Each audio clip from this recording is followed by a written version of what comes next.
Show. Hello. Hello. Good morning. We don't have a lead-in for her or anything? She has her own theme song. I don't even need one. Oh, yeah, we do. I mean, no, we need to. I'm sorry. We're gonna put together an intro for her. We're just gonna. Oh, you are? When is that going to happen? I don't. I mean, because she's been on the show now for 3 weeks. Maybe so we next still have an intro for maybe next Friday. I'll make one for you, Annie.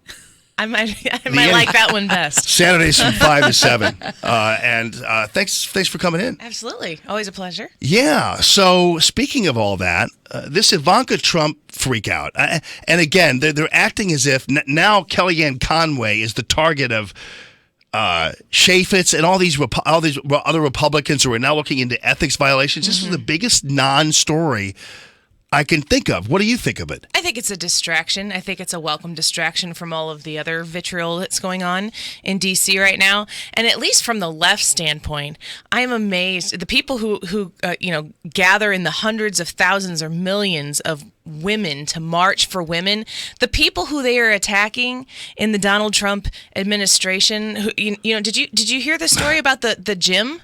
Ivanka went to work out in a gym. Yeah. She goes to work out at Solid Core, which is this trendy gym in D.C., and the owner finds out that she's working out there, and she says, "What do you do when you find out Ivanka Trump just took Solid Core, which is her class, but used an alias to sign up for class? You reach out and ask for a meeting." She's so disgusted with Ivanka Trump that she's going to call her out on social media. And I love it. And if you were going to have any in to this administration with more left leftist policies, it's Ivanka Trump. You're not paying any attention to the person. I love the fact that this is the left's movement. I mean, we had the Tea Party, and the Tea Party generated candidates and those kinds of things. And the sum total of the left movement seems to be people complaining when Ivanka is in their exercise class. Yes. Chelsea Handler standing in front of the White House with a Nordstrom bag, and a bunch of hipsters wearing masks, breaking windows and lighting fires in D.C. That's the movement. So I'm more than happy with that. Absolutely. There is no substance behind. They're just angry. They're just upset, and they're throwing tantrums.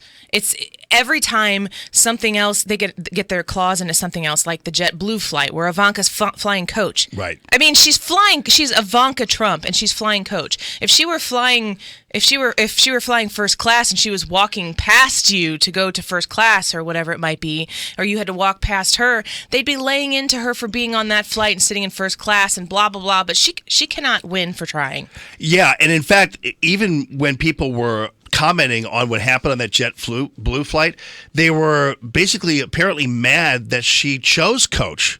And they said she should have been in first class. It's like, yeah, what is happening here? So, and the other interesting thing about the Nordstrom boycott is there's two women who hashtag grab your wallet, and they created this thing to try to get Ivanka Trump's line out of these clothing stores.